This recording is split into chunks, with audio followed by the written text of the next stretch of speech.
Ready, set, go. Okay. Hi everyone at St. John the Baptist Catholic Church in Longmont, Colorado. I'm here with some of my friends, the McGarity family, down at St. Thomas More. In 2015, I was assigned to St. Thomas More as a seminarian. I got to know this lovely family, and they're good friends of mine, and something very special about them is in their big family, they have 4 children with Down syndrome. And so, Jeff and Sonia, if you guys would just say hi and go ahead and introduce your children. Hi, I'm Jeff. And I'm Sonia. I'm Jeffrey. So Jeffrey is our 3rd son. We have 2 older children, Thomas and Sean. Jeffrey was born 3rd. And we had no idea before he was born that he had an extra chromosome. He's sort of like a bonus, right? So Kind of like an Avenger. Super Right. chromosomes. Superpowers. So Jeffrey is, how old are you, Jeff? I'm 14 years old. And where do you go to school? Highlands High School. Highlands Ranch High School, exactly. And who's your favorite football team? The Raiders. The Oh. Raiders. Yeah. Jeffrey is a contrarian. He Wow. likes everything that everybody else doesn't like. You can repent of that. Thank you, Go Father. to confession as soon as we're done. We had a 4th son, Brendan, after Jeffrey was born about a little over a year later. And then after 4 years and some babies who are in heaven due to miscarriages, we decided to adopt a little girl who has Down syndrome. And what's your name? My name's Cece. It's what? What's your name? My name is Cece. Cece. What does that stand for? Cece means also what? Cecilia, right? Cecilia. And how old are you? I'm 10. You're 10 years old. And where do you go to school?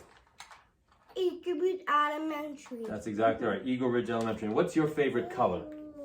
My favorite color is purple. Purple. Excellent. And then God has a sense of humor because 1 year and 4 days after Cecilia was born, we had our 5th son the normal way.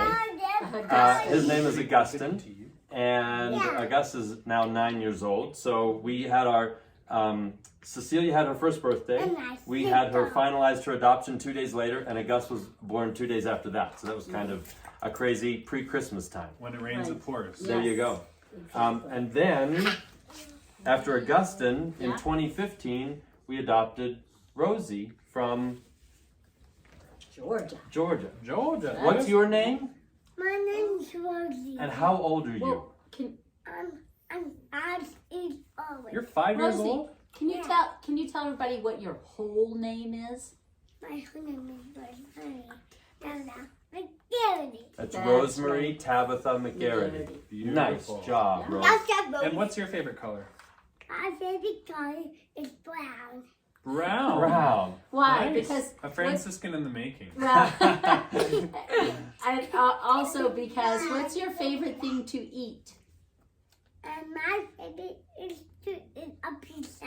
Oh, Is it pizza. pizza? I thought she was going to say chocolate. Oh, okay. I'm And- sure it's She's a And chocoholic. M&M's. M&M's. There we you go. Brown. Okay. And then 2 years ago, in 2018, we met, we heard about and had this little one come into our life. And dear, what is her name? Her name is Charlotte Madeline McGarity, actually. That's right. Now, Yay! Yay! You love your sister. yeah. And she's 2 years old. What's Charlotte's favorite color? What do you think her favorite color is? Her favorite color is white. It's It's white. white, It may well Because she be. wants to be a saint when Good. she grows up. That's why Amen. mine Yeah. is So we got to get 2 of the children off to Yeah. swimming Yeah. practice. And the steel. And so we're going to take a brief pause, and but you won't feel the pause. Hey, and can you sit we'll for a be second? back with Can Mom we all and Dad. wait? Say bye. Bye. And we're back, Jeff and Sonia. And so let's just kind of dive into conversation. What was it like when you first received news that one of your children had Down syndrome? What was going through your mind? What was that like? Well, I had just given birth. So, So it was about an hour after yeah. Jeffrey was born that the midwife came back into the room and said, you know, I think your son may have Down syndrome. Yeah. So that was obviously a surprise because Yeah. we did not have a prenatal diagnosis.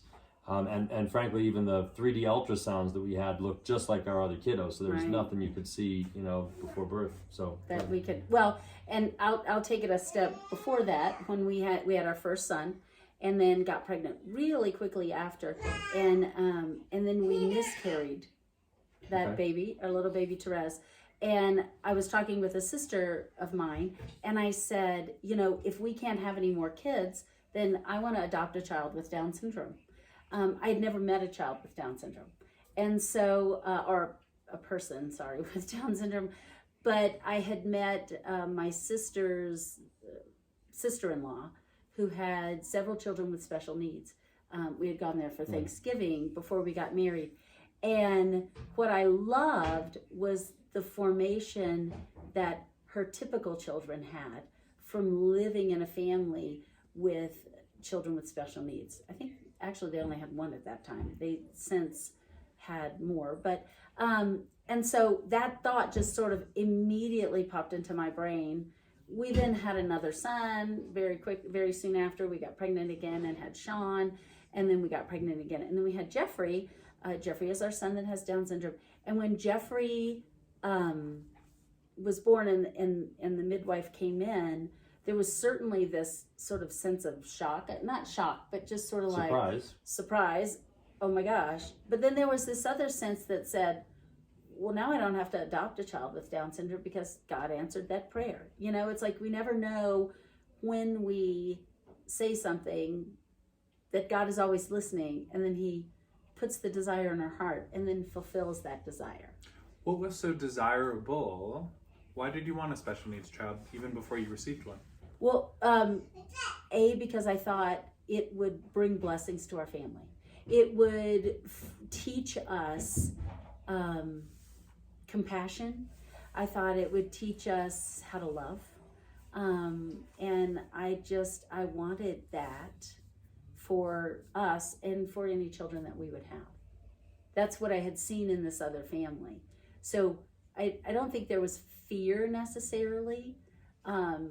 There's always kind of like, I don't know exactly what this means. I mean, the next afternoon, I think, I was on the phone with people who had children with Down syndrome saying, what do I need to do right now to be the best parent we can be to this child? And they're like, well, so there's a broader community of those with Down syndrome. Yes. I would say we tapped into, from Steubenville, I can't think of her name right now, but anyway, a friend was like, oh my gosh, you have to get in contact with this woman because she has a 2-year-old with Down syndrome. And well, yeah, in a sense, there's a, what's the word I'm looking for? There's a camaraderie, right? Because you're walking a similar path. You can sort of know what, to a degree, each other have gone through somewhat. There's the Mile High Down Syndrome Association here in Colorado, and may well be something in the down south as well. I don't know. There's national Down syndrome associations. There's a national convention every year for people with Down syndrome, both for adults. Sometimes they're called advocates. They advocate for themselves, or they're encouraged to or helped to, as well as parents and therapists and caregivers and all sorts of folks. So there's almost a bit of a subculture in the United States and around the world even, of people who have families who have children with Down syndrome. And we just got fantastic news about the Jerome Lejeune Institute coming to Denver. They're partnering with Bella Natural Women's Care. Yeah, beautiful. And so Bella is a Catholic clinic in Denver that offers healthcare, especially to women, but also men, within the worldview of Catholic moral ethics, things like that. And the piece there is that Jerome Lejeune is the Catholic scientist who discovered the cause of Down syndrome. There's actually a cause for his canonization open in Paris because he was a great Catholic man, and unfortunately was horrified that his discovery was then used after that for people to determine children who have Down syndrome.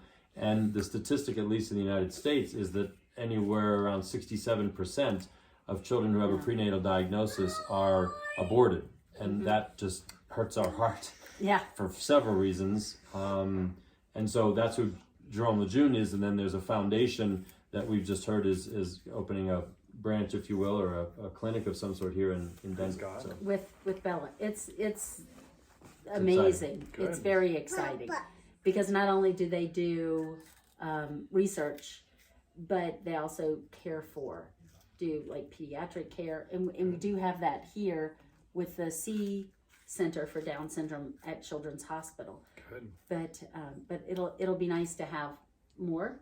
More is better, and specifically Catholic. Good. So to go back to that original, you got the news. You had been praying for to receive a child. I think you were thinking Yes. adoption. The Lord gave you birth, and then you had that desire so that you could love. you want more? What? Ooh, we're gonna get Do you more want more? snacks. Yeah. What did receiving a child with Down syndrome? What did that teach you? Right? Did it end up teaching you to love? Did it? I mean, clearly the answer is well, yes. So yes. I guess it's mean, how. Yeah.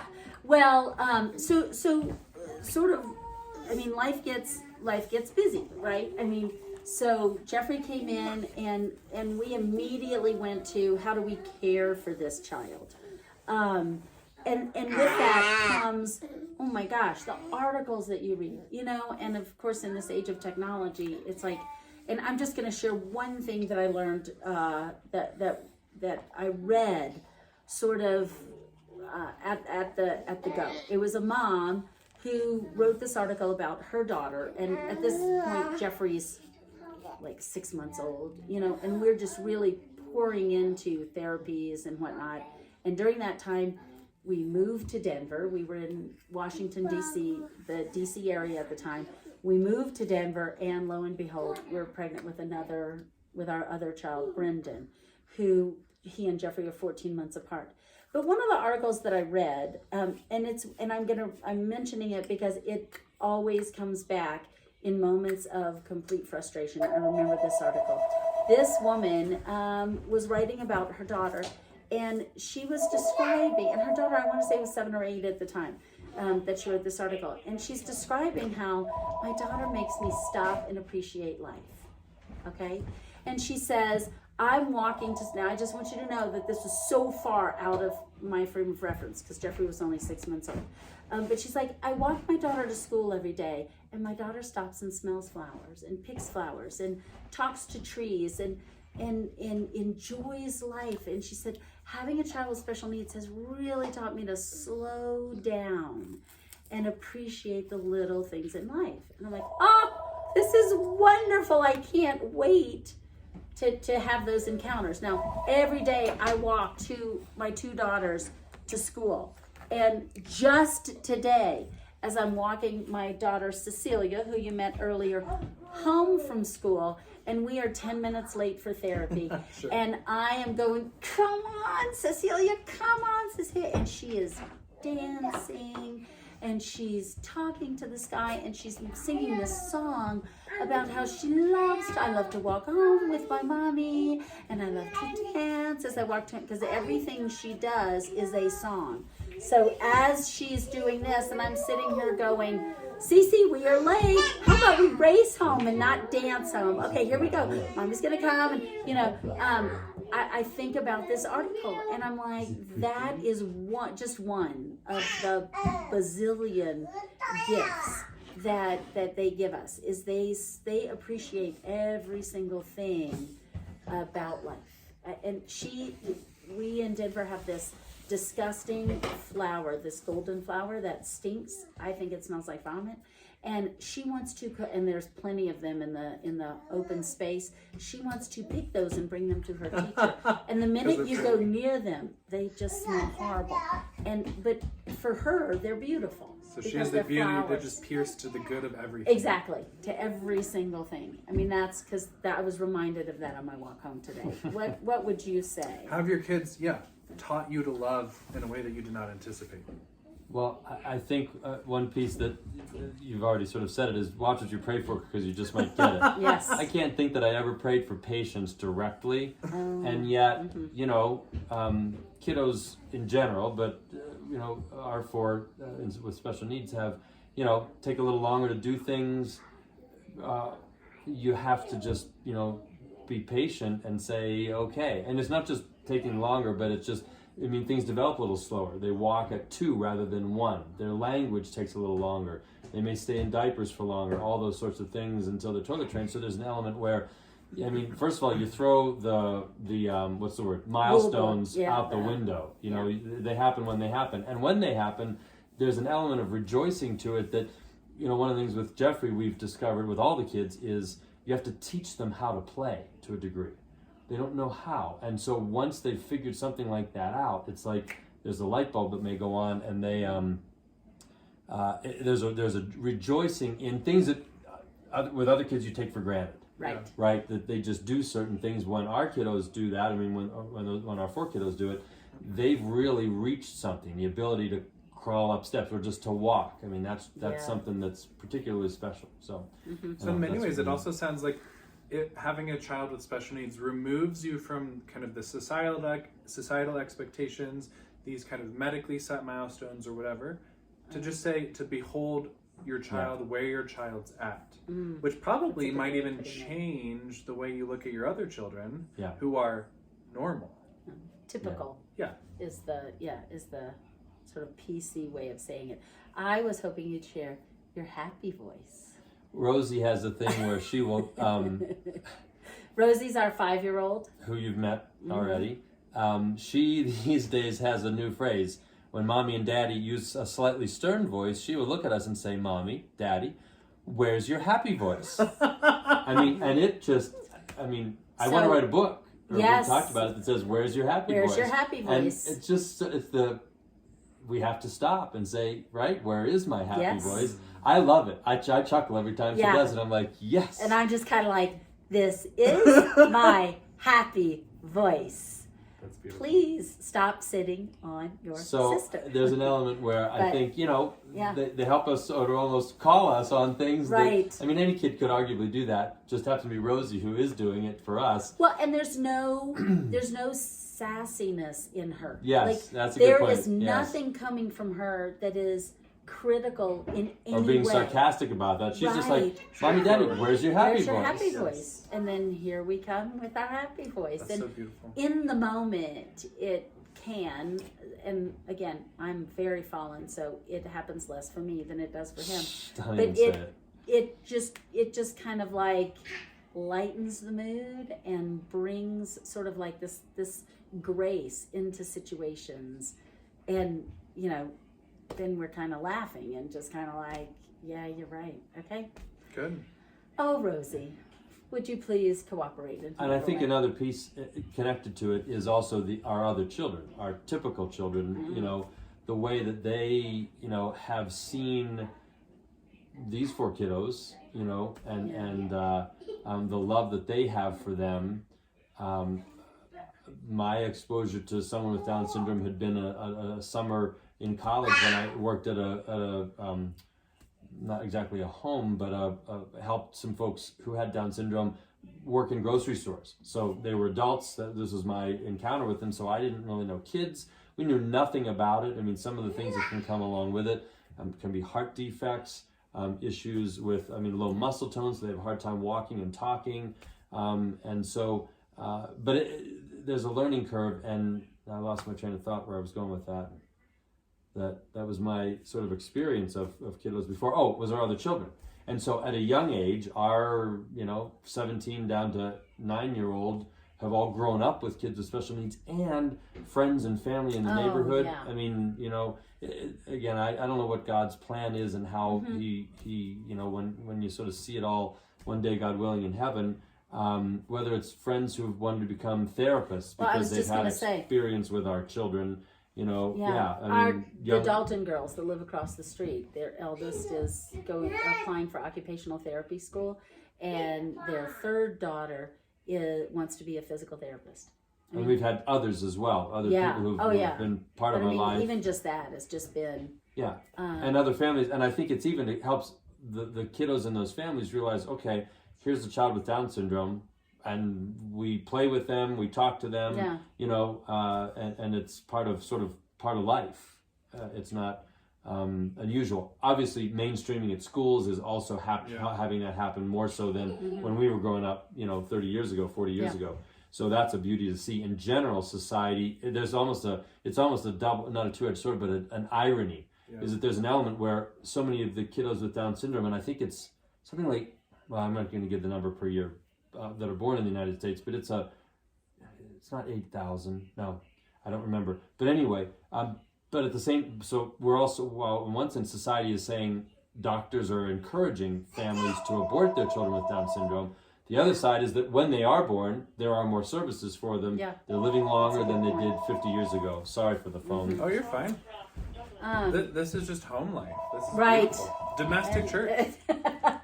It's not a setup, people. Right. Well, I was gonna mention, just the other day, 2 days ago, I was doing a triple header COVID anointing at a hospital, and there was a nurse coming out, and she saw me, and sometimes the nurses get really flustered, and I'm putting on the PPE as she's taking it off, and we're kind of just talking to each other. And she was kind of lamenting about 2020 and how 2021 and hopefully is going to go better. And I just kind of looked at her, and out of my mouth came this phrase that's like, but it's all worth it for people. That we just take care of people. That she and I were not that different. Right. That we're tending to people. She's tending to their body. I'm tending to their soul. We both have their good in mind, right? Mm-hmm. And I think what's so beautiful about special needs children is they're immediately there always, right? Right. They see the person before them. They come up to anyone with no prejudgment. Can I have a hug? Can I greet you? I see you for who you are. Yeah. Whereas we live in a world of defense. We live in a world of prejudgments or whatever you want to call it. And they just are so embedded in the present moment. Right. And so free. Well, and even the way Rosie greeted you tonight is the way she greets everyone, right? I mean, like anyone who walks in the Hi, door, what's your name? Yeah, exactly. Yeah, y'all didn't see that in the video. It was classic. Yeah, and amazing. and it doesn't even matter who it is that walks in the door, how old they are. And yet, in the middle of all that, there is an element where life can be more difficult. Charlotte has had 2 heart surgeries so far. Kiddos with Down syndrome are born typically with open heart surgery. can be born with heart defects of one sort or another, and hers have been more serious than any of the other kiddos. So, there are children who are nonverbal, right? So it's not all a bed of roses, right? Rosie has another endearing character that she will just ask and ask and ask and ask for something. Can I have fizzy water? Can I have fizzy water? Can I have fizzy water? It'll just go on for half an hour. To look for one. And Oh my God. and while that can happen with any child, there's an element where, okay, maybe a little bit more so, it's likely with our kiddos. Oh, yeah. Are you tapping? Well, thank you. And so it's not, there are sad moments or difficult moments in the middle, and everyone's, I don't want to spin it as if it's all joy and sunshine and roses somehow. It's got the highs and lows of family life. Right, it really does. Rosie. But I will. Well, Hi. And you guys have plenty of noises to accompany you throughout the day. We do. Thank you for understanding the tambourine. Oh, yes. So I want to know how you went from 1 to 2 children with Down syndrome. What was that move? Well, I was just trying to think of how I could segue into that. And So Bonnie Daniel did it for you. there you go. So so we had Brendan, and then we had several miscarriages, but we just really felt like our family we weren't done. We wanted more children. I always wanted a big family. Jeff wanted a big family. We didn't get married until we were in our early 30s. And again, that desire to adopt was there. It just was there. And I called up a woman who runs the National Down Syndrome Adoption Network. I just Googled Down Syndrome adoption and called her up, and I said, we have 4 kids. Is this crazy? And she's like, I have 3 adopted children with Down syndrome. And I almost felt like I was calling my sister, you know, and she just was kind of like Robin. And she just made it sound so doable. And so we Well, we completed the normal Yeah, the adoption normal- home study and those pieces that were there. But Yeah. to give a little backstory, the National Down Syndrome Adoption Network is a organization based in Cincinnati that helps pair there it is. parents who typically have a prenatal diagnosis with parents who they have connected with already who would like to adopt children with Down syndrome, and then match them, if you will. Our first daughter that we adopted, Cecilia, happened to be born in Colorado Springs, so her parents lived down the road, and we met them, they met us, and so made a that, connection. yeah, Rosie was born in Georgia, and Charlotte was born in Chicago, so those were a little more difficult being farther away. But in the case of Charlotte, her parents didn't know that she had Down syndrome before she was born. So there is an element where sometimes people know beforehand, and sometimes they don't, and just that shock, the surprise, is more than they feel they can bear or choose to parent. And to their credit, you know, it goes both ways. The parents who have a prenatal diagnosis, we talk about those moms as heroes. People don't realize the pressure that they have to abort. They have gotten calls weekly that says, you have 5 weeks left to decide. You have 4 weeks left. You have 3 weeks to decide to abort, to terminate. Yeah. And so the fact that they were able to push against that culture in our minds is, you know, Heroic. people look It at what we is. do and It that's is. fine and well and good, but for them to have given that child life is great, is amazing. Yeah, it is. And we actually, with Cecilia's, we are in contact with all of the birth parents. Like we have some form So we have of open contact adoptions them. with them all. Open adoptions, we talk to them. Cece's birth mom comes and visits. She spends weekends with us. And we just feel like, we almost feel like these kids are doubly loved. You know, they're loved by their birth families. They're loved by our adoptive family. And grandparents and aunts and Grandparents. uncles, so beyond just our family, Yeah. but their birth families as well is, I think we've got 7 or 8 grandparents, you know, Right. connected to us right now through the different adoptions, so that's a blessing. What would you say to someone who receives news, whether it's a prenatal diagnosis or someone who just, you know, they just had a child? We say welcome to the club. Like you're definitely one of the chosen ones. You're definitely one of the special ones. You know, we're kindred spirits now. Like there is this sense of, I just don't know how to do it. And I will share Alessandra. Did you read the email from Alessandra? Okay. One of the things I love to do is talk to moms who have a prenatal diagnosis. And I just say, you cannot imagine how lucky you are at the amount of love that is coming into your life right now. Okay? So Alessandra, and what happens is we have been for a long time just open to adoption, and so we talk with moms who have a prenatal diagnosis. I talk with a mom who has a prenatal diagnosis, and this is Alessandra, and she was trying to decide, what do I do? Do we parent? Do we write an adoption plan, or do we terminate? Like that's the 3 options that they have right now. We had another mom from up north named yeah. So anyway, I just got an email from Alessandra. Luca is 5 now. I talked with Alessandra when she was still carrying Luca and trying to make this very difficult decision. What do we do? Her husband was like, we can do this. We can parent this child. And they had 3 children. They're Catholic. And she just was overwhelmed. She's a working mom. She was just overwhelmed. She had one child who has dyslexia. And the amount of time that she has to put into caring for this child with dyslexia, she's like, I cannot do this. There is no way I can do this. And in a very non-judgmental way, I said, you know what, if you write an adoption plan, then that is God's plan. My family would not look like it does without our 3 adopted children. And that is God's plan. And if you decide to write an adoption plan, if you decide to choose us to parent, you are still part of this child's life. All of our birth moms and birth dads and birth grandparents are part of our children's lives. And God, God always jumps into our brokenness, and He is light right into that brokenness. And I said, but I just want to let you know you can do this. The grace to care for these children is always there. Just when you think it is not possible, God comes in with some sort of grace.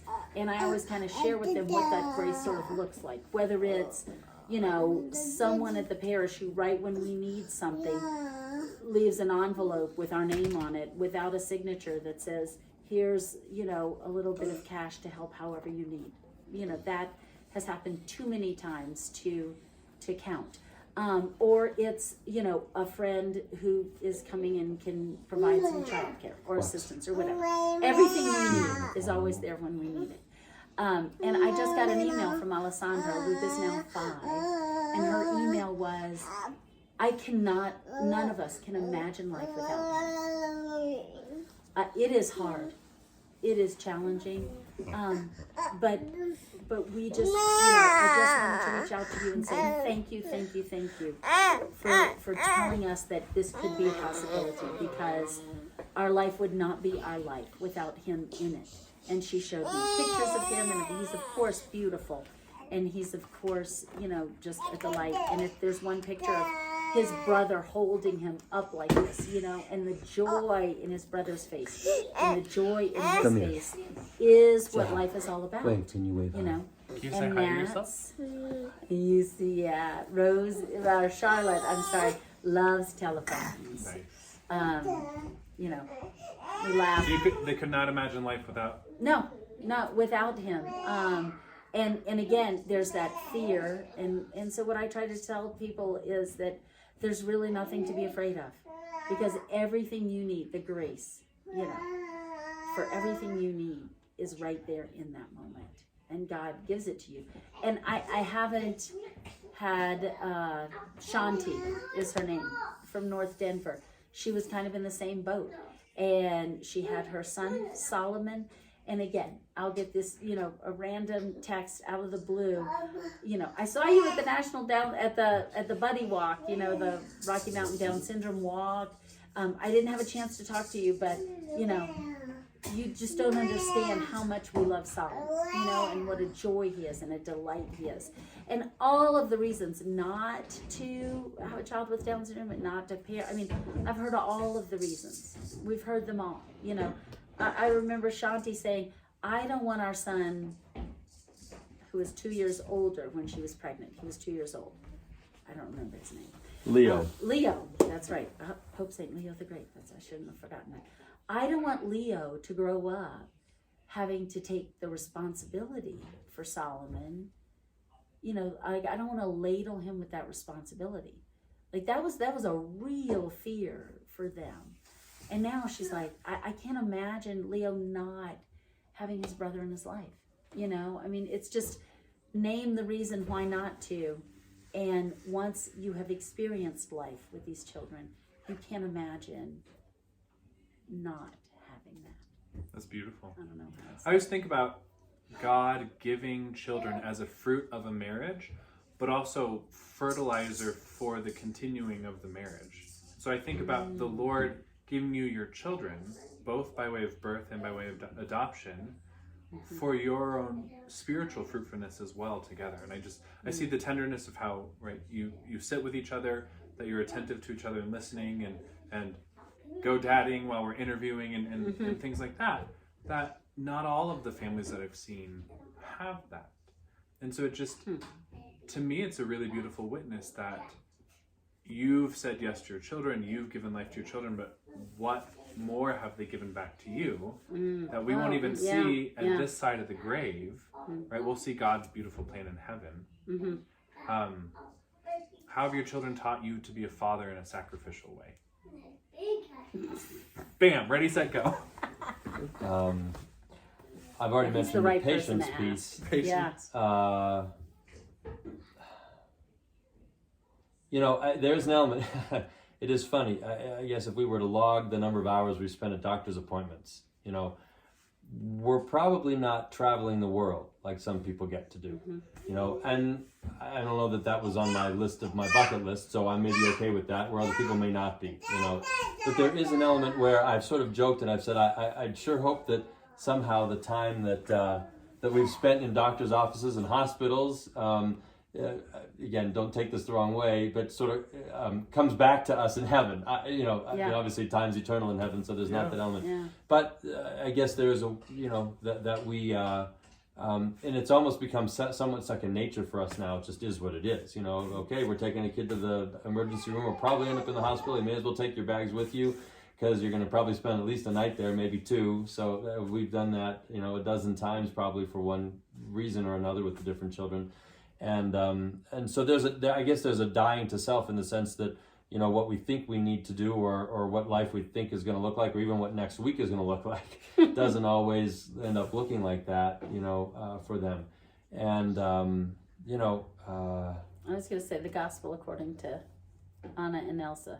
Do the next right thing. Right. I mean, Sure. Nice. that's Frozen. one thing that I know. It's true.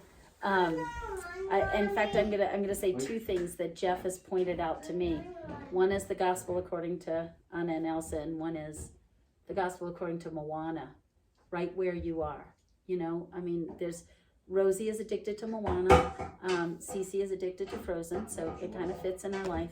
But so we hear these songs from these movies over and over and over again. The Next Right Thing is a song from Frozen 2. And it's one thing that Jeff will just kind of do the next, he'll sing it into the moment when I'm just kind of like, I don't know, out of all of the 54 things that are screaming at me, what's the right thing to do, or what I need to be focused on. And it's do the next right thing, and that's one of the things I will say about my dear husband. That and right where you are, like the grace of the moment, and what God is calling is for you to be here, right where you are. And I think when we think of the spiritual life, that's what God wants us to do. He wants to delight in the moment, right? This present moment is where, and not think about what's going to happen next. And in light of, I think this has been something that has been spiritually fruitful in my life, especially when COVID hit. And Jeffrey has lung issues and Charlotte has heart issues. And when COVID first hit, it was this whole lung heart thing, right? I mean, that's all we were hearing. And I had to sort of have a come to Jesus moment. Are you willing to watch your children die? If they catch this horrible, terrible illness, they could die. Like, that's, I think that's how maybe elderly felt, or maybe still feel. It's like these children that have these complicated things, like what's going to happen. And I had a come to Jesus moment that was just like, you know what? We can't sit here and live in fear, right? Like, we have to take each day as it comes. But we have to continue to live. And I have to be able to be okay if this is the time. Oh, Rosie's Do back. I get a big hug? Oh, thank you. Why don't you That's sit it. right here You'll for the last always- part of our filming? Yeah. So I would say those two things is right where you are. Like, that's where Jesus I wants you to cannot be. sleep with you, and I'm gonna sleep, and I'm gonna sleep with this. Okay. This, Very that's good. not So are a you sin, saying it's not interruptions big are a deal. part of your life? Where's the honor? Well, and again, there's an element where kids are I'm kids, Father Daniel. right? You remember. And I guess you could say our kids just have a couple of extra things that come with them. And that was something else that I was thinking of earlier. You made the comment. God doesn't tell anyone what Good. Okay. You is were going to right. happen to their children in their lives. That's one of the things that happens, is that docs will sometimes give a list of all the things that could go wrong with children with Down syndrome. It is. Well, you Kind could of give that same, inducing fear. yeah, which frankly leads, Body. which might lead to that idea of the propensity toward aborting a child with Down syndrome or with any special need.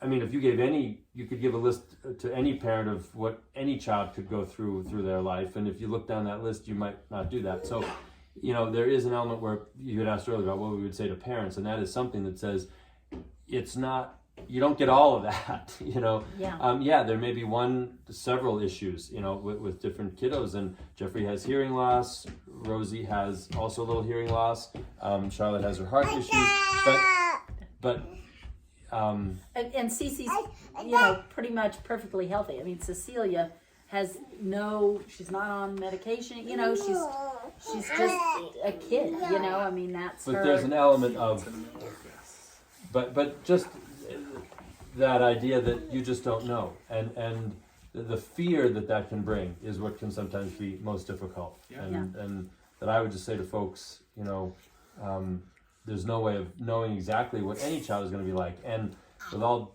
you know, the joy, even amidst all the difficulties that we've had through our kiddos, the joy outweighs it by a long shot, you know, no question. And I'll say, just so many parishioners, Catholics, human beings, right? I feel like those who get stuck in the past, they live out of regret. Those who get stuck in the future live out of anxiety. Mm-hmm. The beauty of these two, the beauty of those with special needs of this sort, they are here and now in the present moment, and they reground us where only the love of God can be found. The love of God can't be found in the future. Right. The love of God was present to you in the past, but is not present to you. You have to be here and now to receive the love of God. And that's the singular place where these precious ones dwell. Right. This is why, right, in this month of January, a pro-life month, that we proclaim unabashedly the dignity of all human life from conception to natural death, which doesn't just mean grabbing a sign and marching. It also means supporting those who are doing it, supporting moms, special needs children, supporting those who adopt, supporting anyway. So if you're not from our parish, go ask your local priest who's a family that needs help. If you are from our parish, send me an email, ask for a family that needs help, and we will connect you, because the way the family goes, that's where society goes as well. Yep, as we get used to, as we open our hearts more and more, no question. That's right. Amen. Amen. Can we say goodbye to everybody? No. You don't want to say goodbye? Look, See, they're all out there this watching video right there? now. Can we Can wave we to say the goodbye? camera? Can you We say wave goodbye? goodbye. Say happy mass. And God bless you. Have a great mass. Have a great Have a mass. great mass. Amen. Amen. Thank you. You're coming to my home. Thank you for coming into my home. Should And we say goodbye? Bye. Bye. Bye, Kristen.